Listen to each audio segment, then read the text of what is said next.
I was like, oh. When I say we, I mean like Black people, Black communities, marginalized people in communities. And so being, Black in a corporate space and worrying about being twice as good and how do I look and what do I sound like, on top of choosing my words very carefully here. It can get scary real quick. A lot of us be making some good money, but I was fighting for a job for so long. And I'm not a nap person. If a larger platform wants to pick up your podcast, right, and have it as one of their shows, like whether you're allowed to do that, I want to be part of the efforts to develop a system.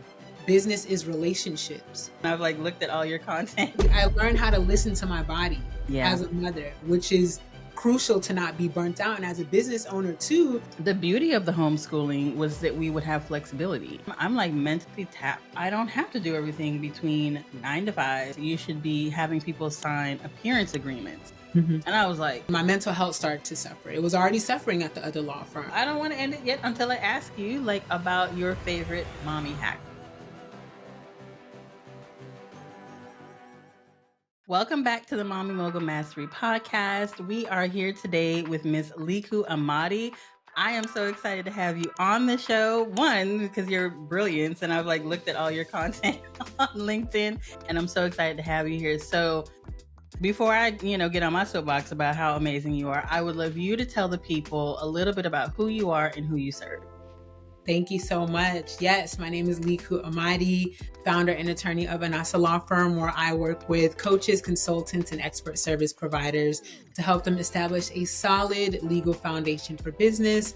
I am a nerd when it comes to contracts and just making sure people keep it legally tight in their businesses, because we have all these great ideas, these visions, these goals, and a lot of us be making some good money, but the legal part can really trip us up or hold us back. So I'm here to make sure that we have that in place. Yeah. And I wish that when I first started my entrepreneurial journey, I knew that that is a major thing. I knew I had to get my trademarks and all of that. But at the time I was like, well, I can't afford to get a lawyer. I got to do the trademarks myself. But I wish that I would have invested in a good contract right up front. I did not realize how important that was. I was like, oh, well, we'll just throw something together. This makes sense, right? I'm dealing with reasonable people. Right. So you think. Right. And then I got burned and I was like, oh, I thought, and I couldn't even be mad at I was mad at the person, but I couldn't be. It was on me. As a business owner, I had to take responsibility. My contract was not very clear. So 100%. Thankfully, now that is not the case. And I have contracts for everything. For everything. But then I saw online recently that as a podcast, if you have a podcast or something like that, or if you're even going on podcasts, you should be having people sign appearance agreements. And I was like, at first, it was good information, but at first I got a little snappy. I was like, this was another doggone thing that I have to do. I'm trying to take things off the list, not add them. But tell me a little bit about what that is and why do people need it? Yeah, 100%. What is it? So a contract, right? You're going to have me get in my bag. A contract, what I like to tell people is, hey friend, I know the episode's heating up, but hold up, this is too good not to share. If you've been spinning your wheels trying to stay consistent with your podcast, the problem isn't you, the problem is your process. That's why I created the Time-Saving Podcast Playbook, a free step-by-step resource to help you plan smarter, repurpose faster, and finally build a rhythm that fits your real life. Think of it as your clarity companion, designed to help you streamline your process, cut down the overwhelm, and actually enjoy podcasting again. Go ahead and grab it now at twopecansandapeach.com/playbook or click the link in the description box below. This episode and the Time-Saving Podcast Playbook is sponsored by Orchard Media Group and powered by Two Pecans and a Peach LLC, where we help visionary entrepreneurs just like you turn their voice into a vehicle for visibility with strategic done-for-you podcast production. Because being brilliant behind the scenes, it's powerful, but being visible is profitable. All right, let's get back to it. It's the foundation between any relationship. right? So when I'm talking to my clients, I'm like, you need a client agreement because that contract is going to dictate how you work with that person. It lays out the relationship. Like you said, people are reasonable. Sometimes we're cool with people, you know, they're the homie and whatnot, but it is those aspects that trip us up because they're not part of business. Business Yeah. is very, or should be very black and white in a lot of senses. So we want to have something in place to tell us how we're going to work together, what the schedule is going to be, what the payments are going to be, what happens if we're not able to work together, when edits and amendments and all of that need to be made, right? We want some type of structure in place. Otherwise, we fall to like, that person burned me, or dang, I got to give a refund. And, you know, because this issue wasn't resolved, or I didn't know how to resolve it, or I'm escalating this to legal, reach out to my attorney, right? It can get scary real quick, real fast. So when it comes to podcasts and having guests on, when it comes to podcast agreements or like media releases, those types of things, like you have a lot of experts that come on your podcast, right? Like people want guests who are experts, who know their stuff, and they are producing content. So a lot of it has to do around like intellectual property, right? So there's a part where it's like, yo, this is how we run the podcast. These are our policies, right? No cussing during the episodes. Like if we give you, you know, a copy of the podcast recording, we want you to use it in this way. So number one, it's going to tell you who owns the intellectual property, which is all this content we're producing, right? Yeah. You're the one right now. It's your podcast. You're the host. You're the one who is recording.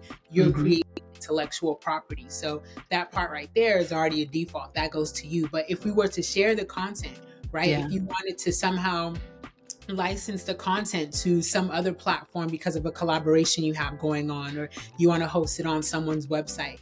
If a larger platform wants to pick up your podcast, right, and have it as one of their shows, like it's those things when you're looking back at those agreements that say whether you're allowed to do that or whether there's restriction around doing that, right? You want to make sure that you own your content and you also have control over it, because we can talk about something.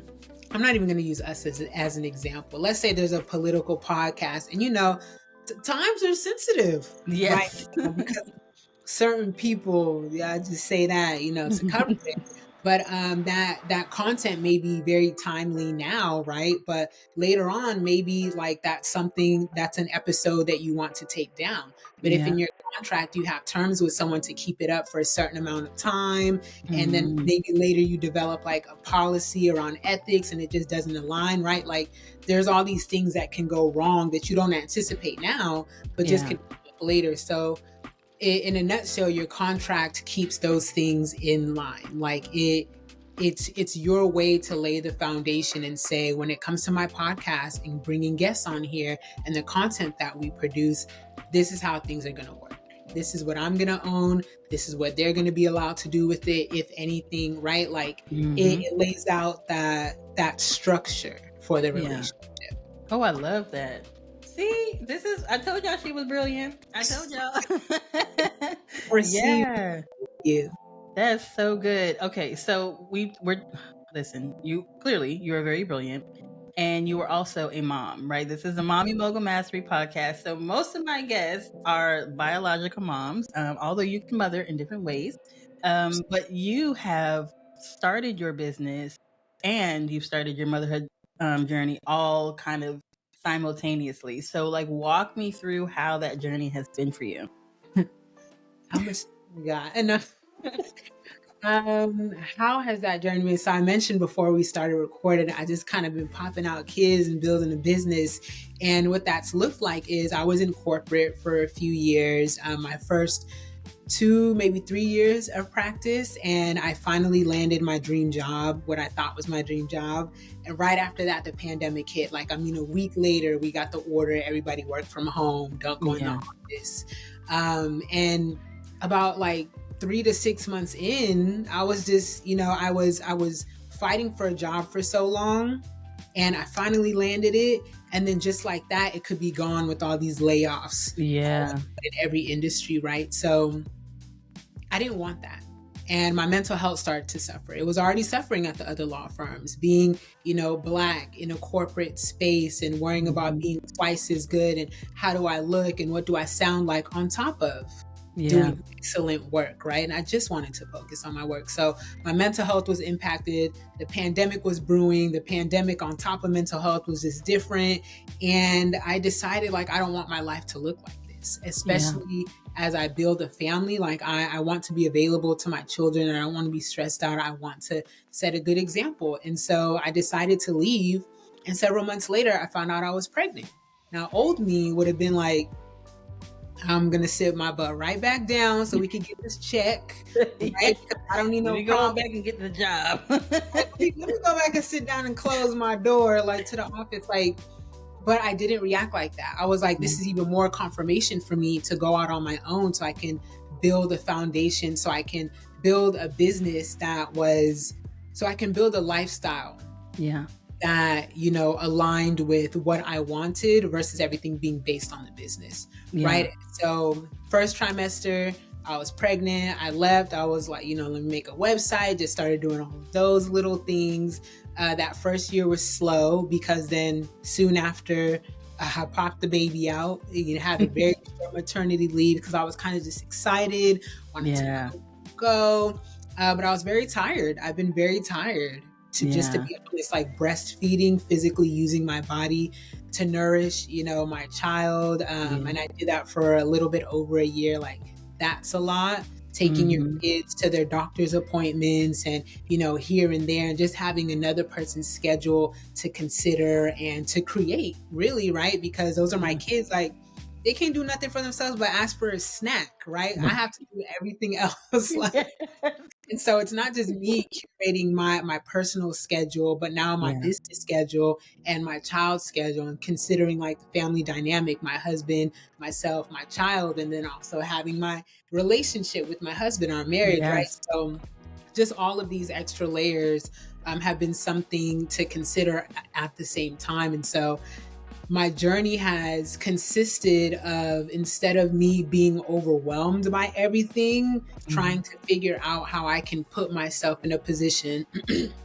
therapy to learn how I can receive these things, not as interruptions and disruptions, but just as something that I'm taking on. Like, this is what we got to do, and we're going to do it. And this is how I can make that happen. Yeah. I just had baby number 2, and I was hinting at a little bit earlier before we started recording. I've also learned how to rest, right? Like, law firm means like we working, grinding, hustling. I'm gonna get it done. I'm gonna go above and beyond. But mom, business owner, me is like, damn, I need a nap. I need a nap. Are I'm real. so, and I'm not a nap person, but having children and being pregnant, like, number one, being pregnant, like, I had no choice but to take a nap in my first trimester. I mean, like a 7-hour nap. Like, it was insane. Like, your body's like, sit down. And you're like, but I don't want to. Sit down. Okay. Exactly. I learned how to listen to my body as a mother, which is crucial to not be burnt out. And as a business owner too, I can carry that in. So long story short, because I could go on and on, it's been a journey of, figuring out what works for me in motherhood and what's good for me and how I can apply that to business, and also vice versa. Because as an organized, very structured person, like, I can add that to motherhood as well. So it's been very much of an integration versus like a balance. And I'm okay with things changing the way they need to, even though they're difficult, because they're only difficult in a season, and long term, it'll be the most rewarding. Yeah. I find that sometimes it's difficult if we're trying to stick to what we think it should be rather than just kind of letting things flow. So for me, I homeschool my girls. They're they're preteens. I have a 11-year-old and 12-year-old and a 13-year-old. God, I keep messing that up. Every time they hear, they're like, "Mom, I'm 13." Okay, all right. So I homeschool them, plus I have the business, and I'm a single mom, so I'm like running my whole household by myself. It is very like stressful to be like, oh, I gotta wake up at like this time so we can start homeschool at this time. I've just given myself grace that the beauty of the homeschooling was that we would have flexibility to learn on our own terms. And the beauty of the business is that I can run my business on my own terms. So I had to really like run back my thinking on it has to be from 9 to 5. Like that is your day, 9 to 5. Like I've elongated my day, you know. So if I want to take an hour nap in the middle of the day, if I need to, I try not to nap because then it Mm. messes up my sleep schedule, going to sleep at night. Mm. But sometimes, like after doing homeschooling with them, I'm like mentally tapped. I'm Mhm. tapped. So trying to go right into doing work is like, no sugarfoot that. Who's that working for? Nobody. Nobody. So if I need to take a rest, then I will take a rest. And I've just like, I don't have to do everything between 9 to 5. I can make my day longer. Mhm. And if I'm up, you know, like I usually stay up pretty late. I'm a night owl. Maybe there's something wrong with my cortisol and I should probably get it checked out. I don't know. But for now, like I'm a night owl. So I usually go to sleep. I start getting sleep around like 3 a.m. So going to sleep at 3 a.m., how am I waking up at like 8 a.m. to teach Right. my children? So I was like, okay, Shawnee, why do you keep doing this to yourself? You're putting more pressure on you than you really need to. So I Mhm. adjusted my thinking. If we start school at 10, if we start school at 11, Mhm. that's okay. They're Right. still learning. So there's so much freedom in the decisions that you've made for you and your family and having your business and making sure that you can be present for them. And I think it's something that people should think more about. You know, it's not as hard as we think it is. We just have to shift our parameters, Yeah, so to and figure speak. out what works for us, Yeah, right? Because for some business owners, that 9 to 5 might be the sweet spot. yeah, Me, I'm tapped out by like after this podcast interview, I did all my work and took all my calls. Like I'm also gonna make me some tacos. Like you, I'm mentally drained by a certain yeah, point. So I had to figure out what schedule and structure works for me. I'm yeah, also late at night, like working on my stuff now because my child is figuring out her sleep schedule, right? mhm, So this is a season where things look different for me. In a few months, it's going to change again. So I think yeah, also just finding like what that structure, what that freedom and flexibility looks like for each yeah. person just makes it easier versus like you said, trying to stick to the 9 to 5 or the typical structure that we're used to. Right, right. I like that. Making sure that it's for you because there's so many things also besides like our schedule and all of that. The success, we need to define that on our own terms. 100%. Um, there's just so many like ways that we need to break free of letting other people, society, family, all these people determine what works for us because we're Yes. constantly told, well, you're an individual, you know, there's no one like you. So then why does everybody else schedule? Why does everybody else's, idea of success have to be for me? No, I have to find that for myself. I have to lean into that. I think a lot of us are like maybe breaking those generational norms in our Mhm. families Yep. because we're doing things very different than it's ever been done before, but we're embracing that I am unique Right. and I need to do uniquely what works for me and my family. So that is awesome. I want to know like a day in the life of how you're doing. Sorry. like Good like question. what we're talking schedule, so like what does that look like? Yeah, yeah. I laughed because I'm like, which day? But what does that look like? So I figured out a few things, right? So I like to keep things as consistent as possible, where Mm, possible, and yeah, then just fill in the rest of the day. So some of those consistent things are, I get my best work done in the morning. Like I'm an early bird, like I hash it out, get on client calls, consultations. So I typically do all that between like 8 to 1, 9 to 1. If I have a client like on a different side of the country than me and they really need my time, I'm happy to be flexible, but that hardly ever happens. So yeah, limiting that active time, that brain time to the morning is good for me. I do my best to work out. The gym has been a non-starter these days because it's just been harder to get there. So yeah, now I've shifted to let me go work out in the garage. Let me yeah, just get some dumbbells, some things off Amazon, and get a little workout routine in. And that's actually been great. So I'm satisfied with that. So work out in the morning, get that time in, get those calls. Of course, I'm breastfeeding throughout. I've learned that my little one, my big one, goes to daycare, fortunately. full time. So he gets out of the door with dad, and that's really helpful. Me Yeah. and baby are at home, and she sleeps, takes a short nap, like around 8 or so, which allows me to get ready. And then around this time, like around 11:30, she'll take her big nap, like her 3-4 nap. And that's when I'm like, oh, it's lit, right? Yeah. Like, I'm about to do some stuff. But of course, Yeah. after I finish calls, like I eat lunch and then I'm tired myself. So Yeah. that's kind of like rest, downtime. And then for the rest of that time, I try to fill in like just getting some work done here and there, going outside and getting some sun. If there's some things I need to book for an upcoming vacation, or I need to research something, whether it's on a personal family level or Mhm. business level, then I'll put those things in. I'm very structured with keeping a to-do list and Yeah. making sure that these are items that need to be done, and kind of just fitting them in where they fit, where I can fit them, Mhm. versus getting the whole list of 15 things done in one day because that's what I feel like doing. So Yeah. that's typically what a day in the life looks like. Yeah. I used to be like a to-do list junkie.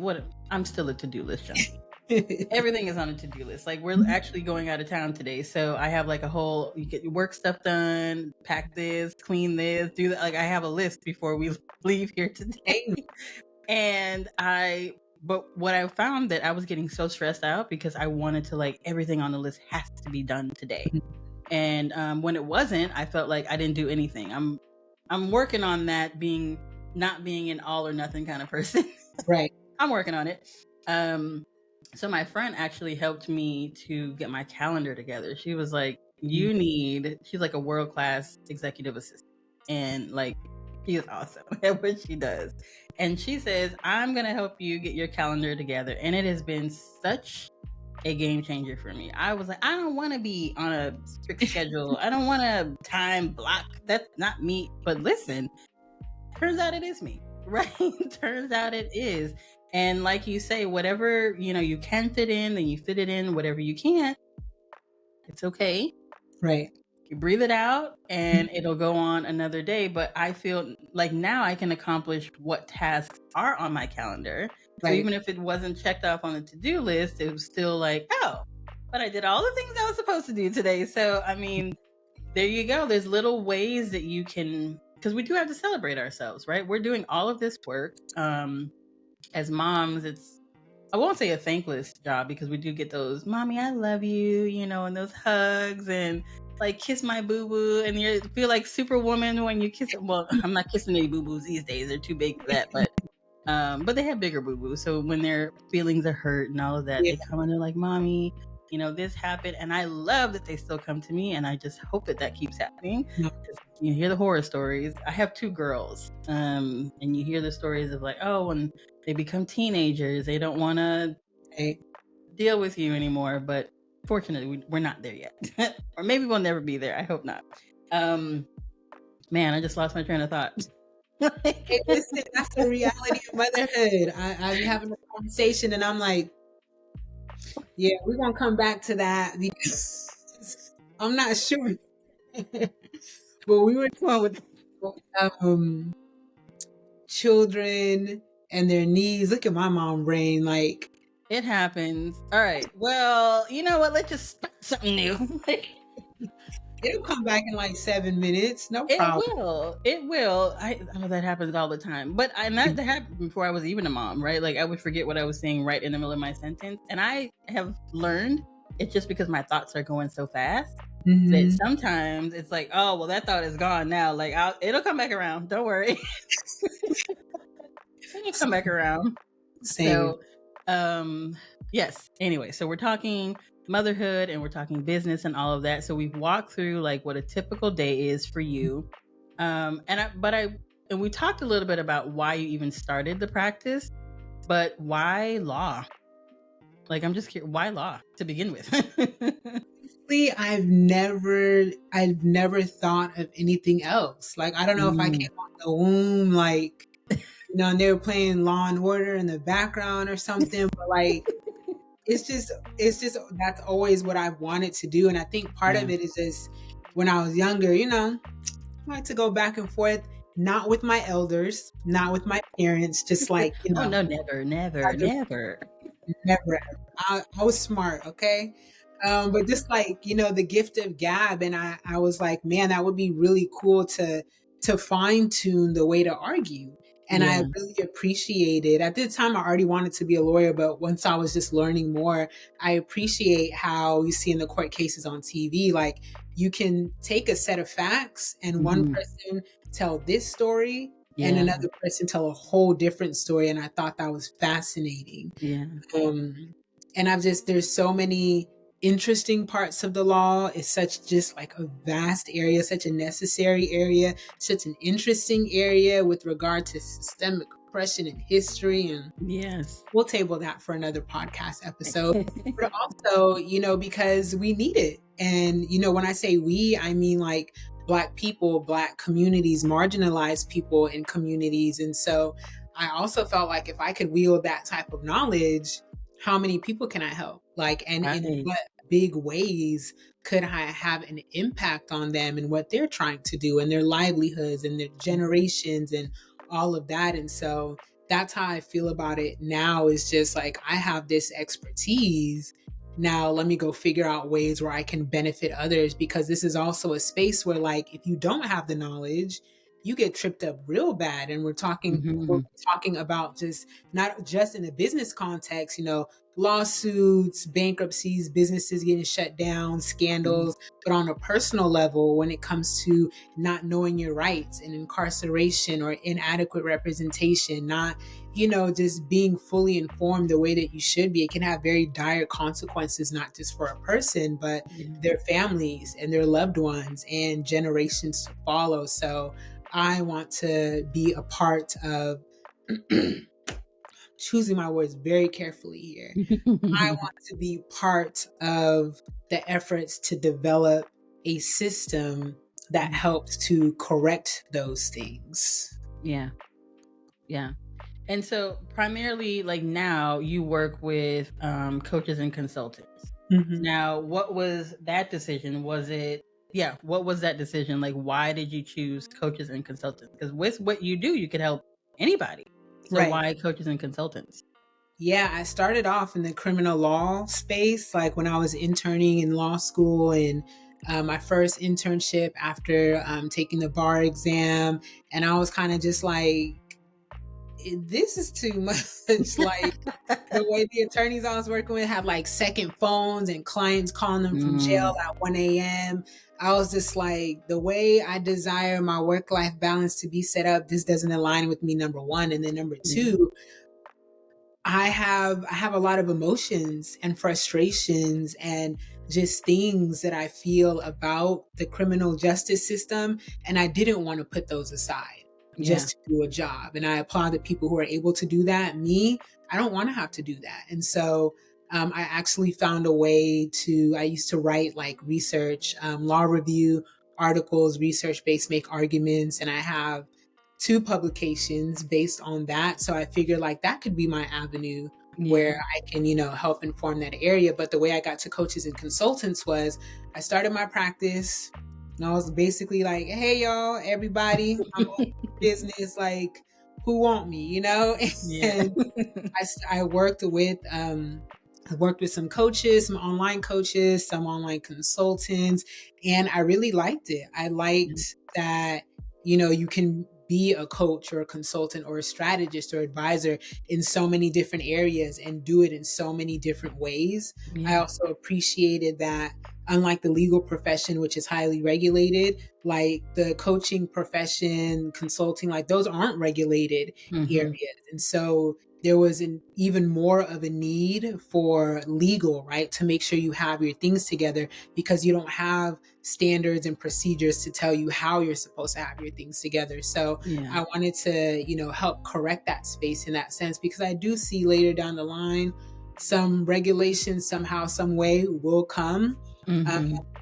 but anyway, I wanted to be part of that, and I wanted to help people strengthen that part of their business, because these are people who do very impactful work.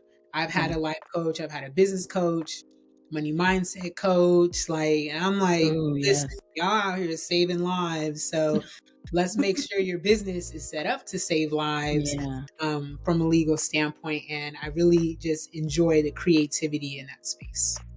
So what are some of the things that like you would focus on with a client that's maybe outside of like trademarks? Because I know that's the one we hear all the time. Mhm. Like when you're starting your podcast or when you're starting your practice, your coaching firm, you need to have trademarks, trademarks, trademarks. Yes. Mhm. Okay. But what other things should people be considering when they're trying to really make sure they're having a legal business? Yeah, great question. I think at the outset is a legal entity, Hmm. most commonly an LLC, corporation, whatever you want to call it, but you want to have some type of legal entity in place because when you start transacting business and getting into partnerships, collecting people's money, you want Yeah. to make sure that that's protected.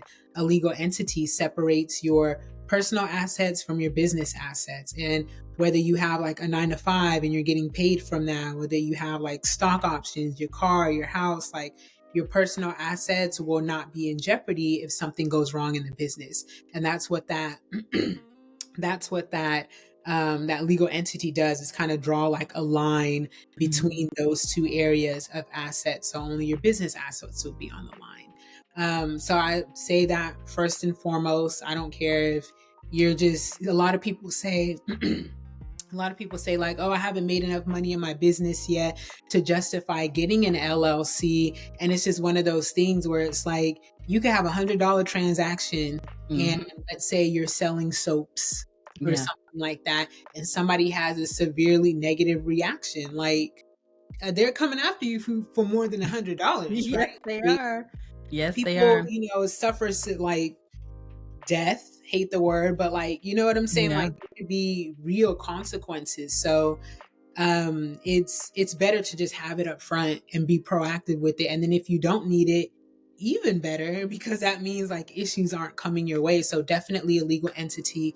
And then next is contracts. As a contracts nerd, like I have to say contracts, but also because business is relationships. So Yeah. when you're having guests on your podcast, when you're getting into partnerships and collaborations, I don't care if you're an influencer, like when you have clients, when you have customers that buy digital products or physical goods from your website, you need to have some type of terms in place to dictate that Mhm. relationship, what you're going to do for them, how you're going to do it, payments, refunds, shipping and handling, like, Yeah. all of Privacy. those things, privacy, of course, Mhm. confidentiality, like all of those things should be in place. Otherwise, you just get into situations where you're working with people, you're taking the money, you're making sales, you're making money, which is great, but a lot of things could come back to bite you. A lot of things could be out of whack because Yeah. having a contract also helps you have structure in place, Mhm. to have policies and procedures. Like, it helps your business run in a very organized fashion. So your legal entity,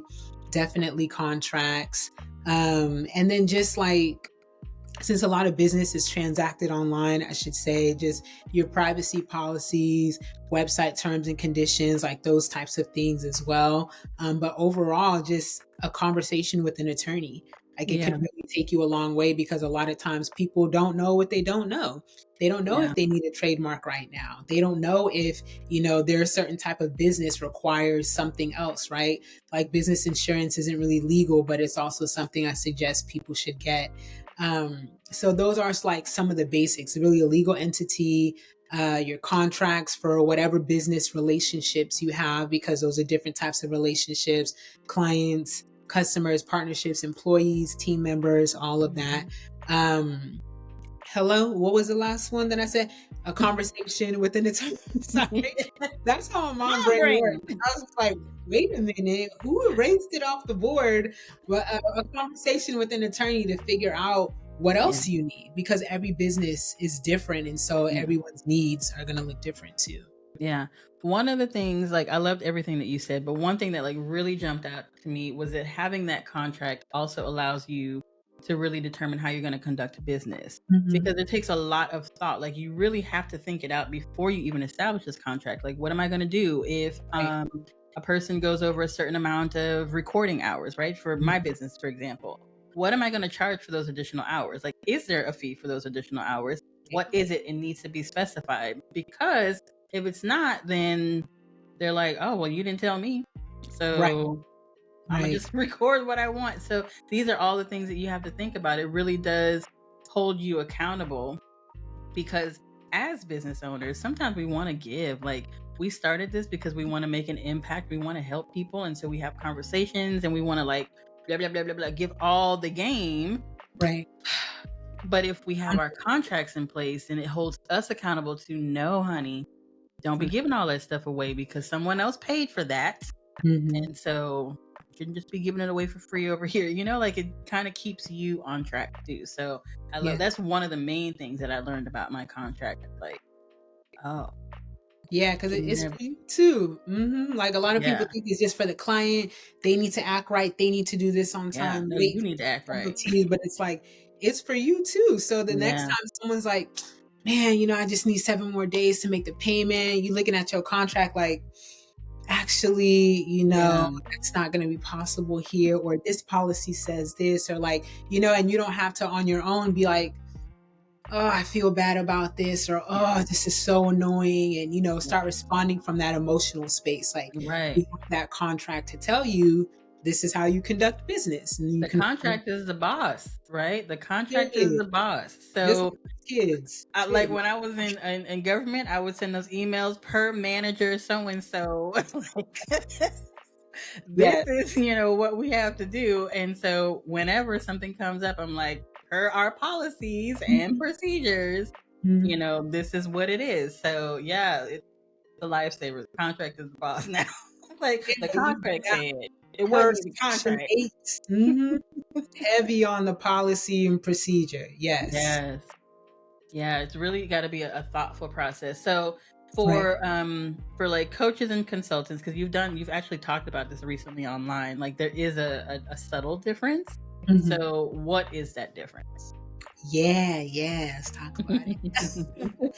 And the difference I was talking about is what I wanted to highlight, right? When I talked about that in my content, is that everyone defines it differently, right? So you can go to one strategic business consultant and another strategic business consultant and ask them what they do, and you can get different responses, and you usually do get different responses. Same thing with coaching. So what I wanted people to understand is, number one, you need to have a definition.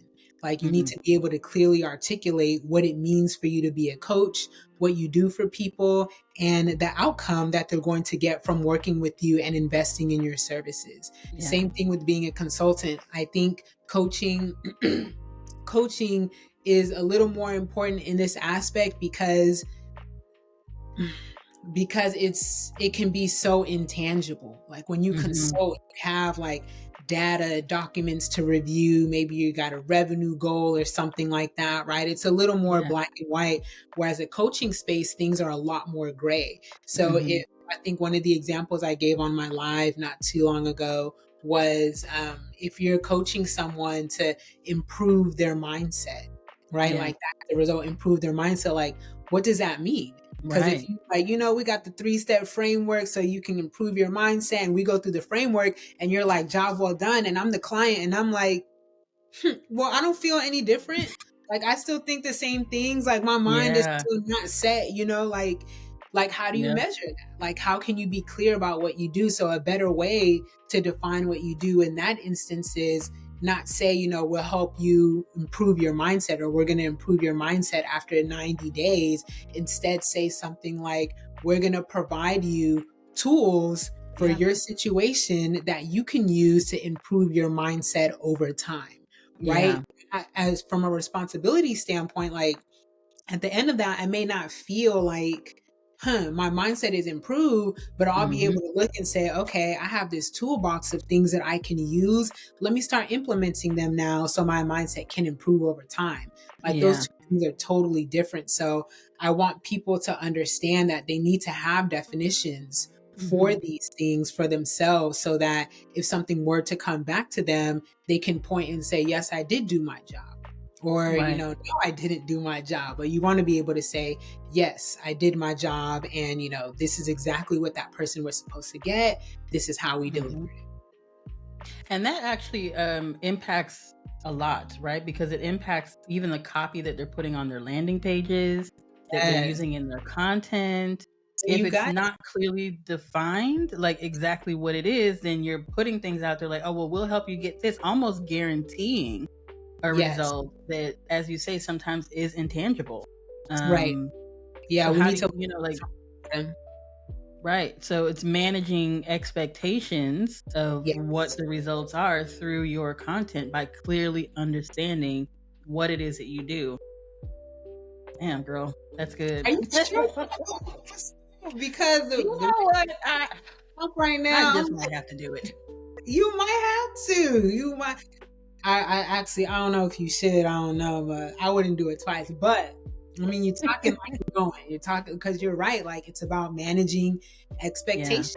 Because if you're like, let's say, a fitness coach, right? Whatever that means to somebody, and you're posting before and after pictures, and in one picture you got Shrek as the before, and in the after you got Beyonce, like, and you're Mm-hmm. telling people like, work with me, and you're, like Yes.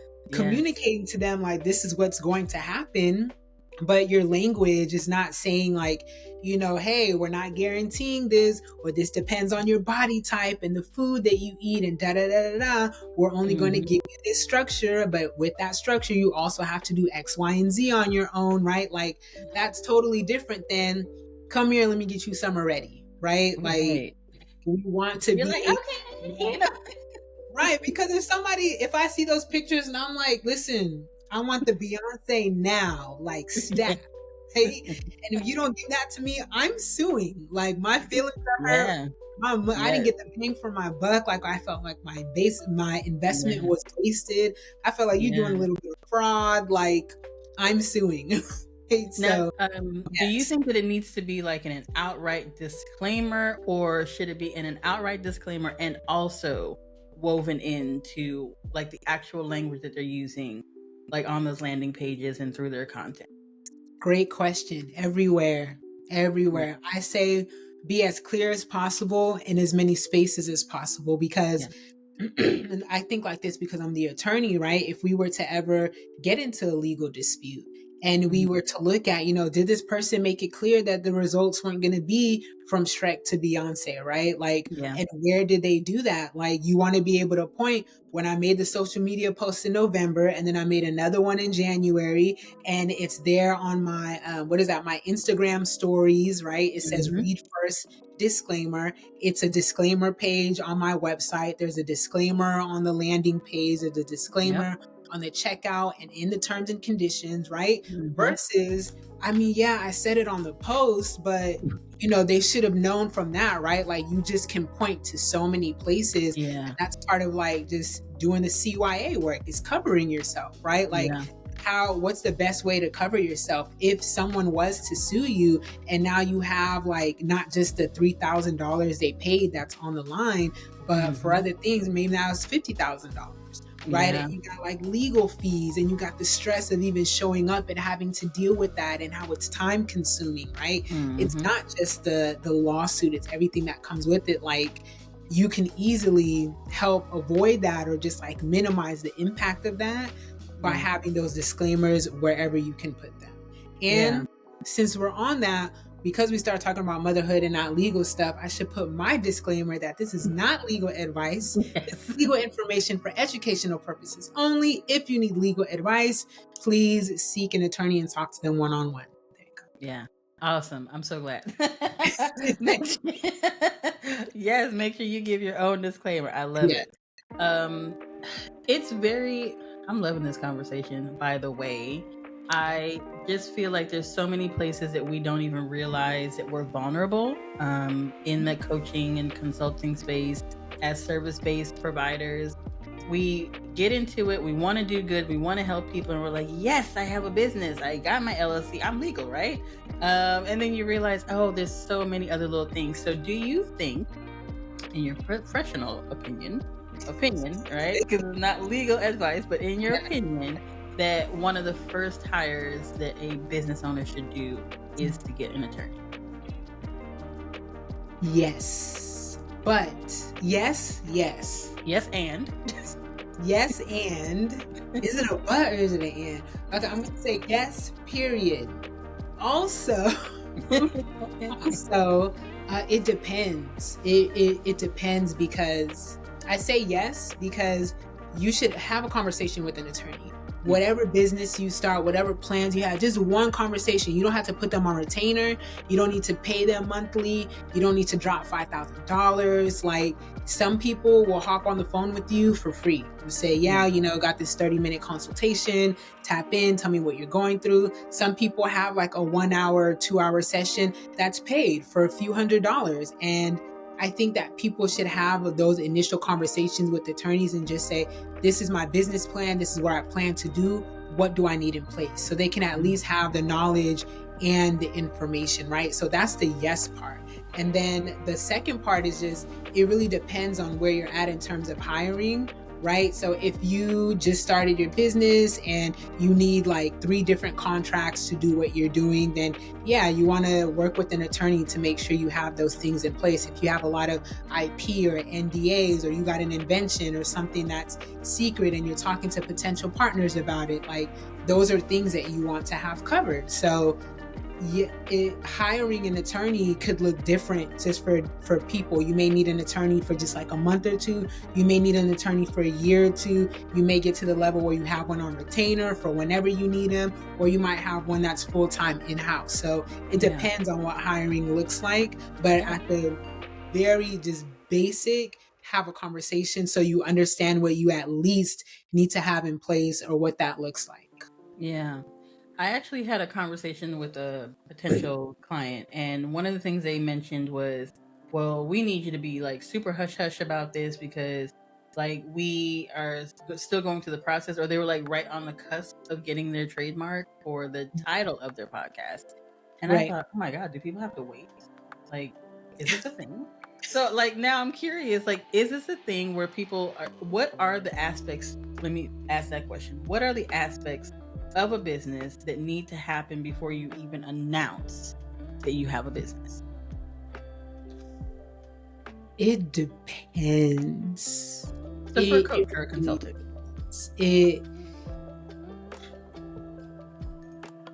if we're talking about the online space, right? And you have a website, you want to have your disclaimers, you want to have your terms and conditions, you want to have your privacy policy. If you plan to collect people's phone numbers or emails for, mass marketing purposes, you want to make sure that you have the privacy policies in place for those things, right? So if you have those types of things, then yes. If you're planning on signing up clients immediately, whether it's you're going to work with them for 3 months, or maybe you're going to do like one-off strategy sessions, you need to have some type of terms in place for those types of things, right? Whether it's like a full client contract or just like a set of terms for those one-off strategy calls. I would say those are the main things. And I say it depends just because, like, how are you going to jump into things, right? Are you just going to have one offer and work with clients and you're going to, be on social media marketing your business? Then all those things that I said, like, you want to have in place, the client contract, as well as the website terms and conditions of privacy and all of that stuff. If you're jumping into business and you have, let's say, a one-on-one coaching offer, but also a group offer, but you do some consulting as well, and you host a series of workshops, like you need terms for all of those things, right? If you're going to be partnering with certain organizations, or maybe you're jumping in and there's going to be a speaking arm of your business, now you need a speaking agreement, and you need to understand, like, IP implications if you're talking about your signature framework or method. I will also say that if you're planning on starting your business while coming from a 9 to 5, you want to make sure that transition is aligned with the rules of that 9 to 5. So in particular, like what it means to like be on social media, period, while you have a 9 to 5 and you're talking about things, because some people may start talking about their business, right? Like, are you going to get fired? Are you going to get in trouble? Does your employer need to know that you're starting a business? Some employers require, like, tell us everything that you're doing when you're working for us. whether that's at the start or in the middle of it. Like, we need to know, right? And if you're doing something that's closely aligned with your 9 to 5 in that profession, and you're starting a business based on that, you need to be careful with the intellectual property and the things you're creating for your business, because your job can be like, hold up, based on the IP policy in Section 8 of your employee handbook, page 57, we own a piece of that, right? So that's another aspect to consider. That's why so many scenarios, like, it can vary, but it really depends on, like, what are you going to start out doing? And if you're leaving from a place where you're an employee somewhere, part-time, full-time, you also want to make sure that aligns with your business, whether you're going into it full-time or you're going to be running your business part-time. So at minimum, there needs to be some type of conversation had with an attorney. Yes. At the very inception of your business, or I'm thinking about starting a business. What do I need to have in place? There needs to be a conversation. So it cannot be avoided, even if, like you say, it's a like $500-$600 conversation with someone that can set you up and put you on the trajectory to be a fully legal and sustainable business. I think it's worth it. It's worth the coins. Like, telling you, like, it was one of the scariest things of my life. I was like, oh my God, is my business ruined? Like, it was so scary for me going through that experience of not having my contracts be like where they needed to be. So don't be around here, hurting your heart. Like, get it together as much as possible. Seek that assistance. And so this has been really good. We didn't no, before we go, I don't want to end it yet until I ask you, like, about your favorite mommy hacks. Usually I ask that. Ooh, yes. So yes. Mommy hacks. Okay. So you know that thing,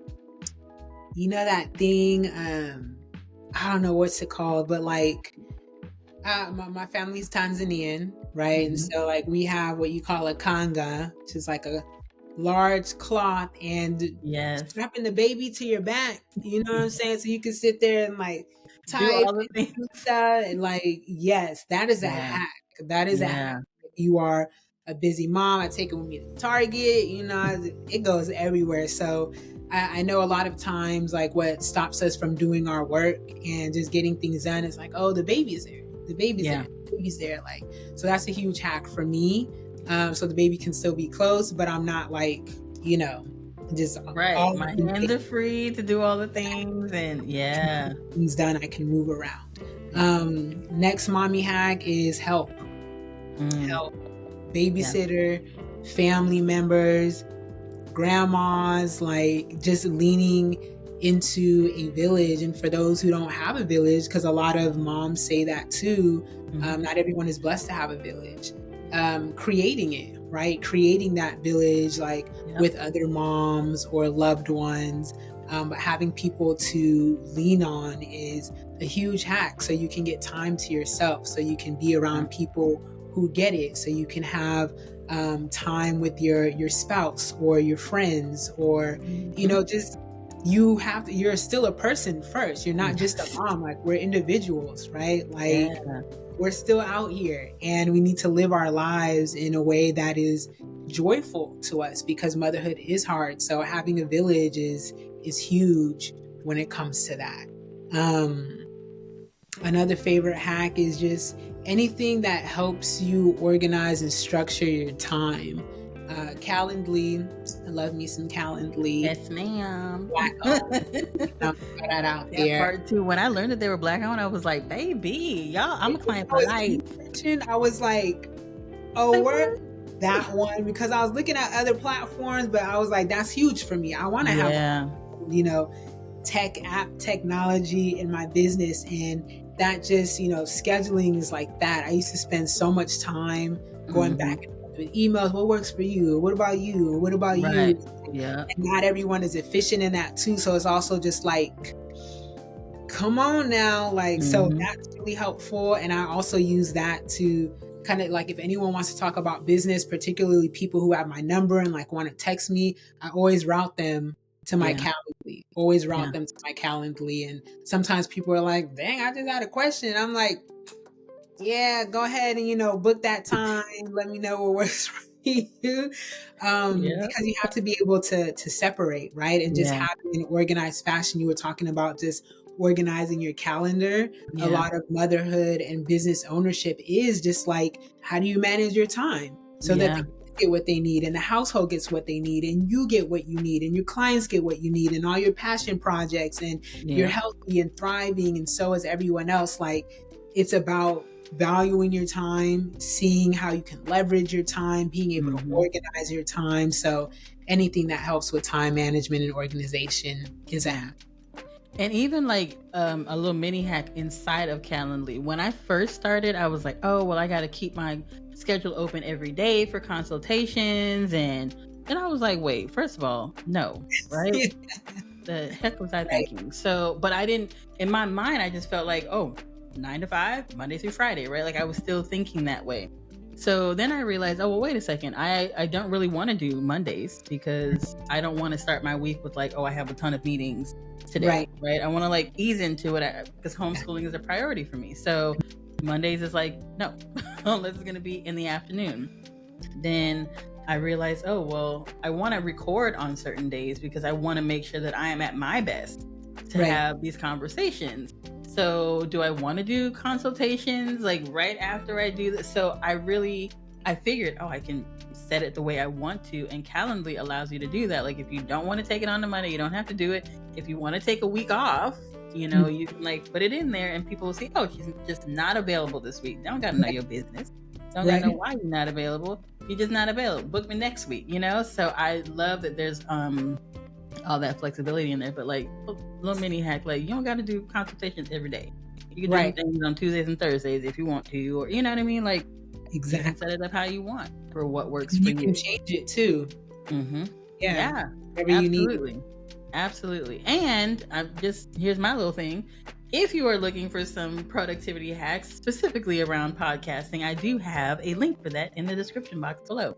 So make Yes. sure you grab that because I put my heart and soul into it. So to really help moms who are looking to do podcasting and all the things, we need to figure out how to make it work for our busy schedules. So 100%. Liku, this has been great. Yeah. I've learned so much. And I appreciate you taking the time to be here. And I'm going to let you go so that you can have some time by yourself and make them tacos before your beautiful child wakes up. So thank you so much. Is there any like words of wisdom? I mean, you've dropped so many gems, but is there anything else you want to leave the people with before we go? Yes. Thank you for having me, first of all. And what I want to leave people with, mothers in particular, is you can't have it all. Just like we were talking about, you just have to figure out what that looks like for you, how to define that for yourself. So keep being encouraged and know that you can do anything. Yes. I love to say you can do anything. Maybe you can't do everything, right? Like Mhm. so as you mentioned earlier, outsource some things, right? You can do anything. We know it, mama. We know it. You're like, I can do this and I can do that. But maybe you don't have to do everything. You don't Right? have So to. outsource some stuff. There's a link in the description box for Poplin, which is one of my favorite things. Like it's a laundry service, it's like $1 a pound, baby. If laundry is not your thing, we'll get you $20 off your first set of laundry. Please So give me that link. I'll be Leon. yes, ma'am. I will definitely send that to you. So thank you so much for being here, and we will catch y'all in the next episode. Bye.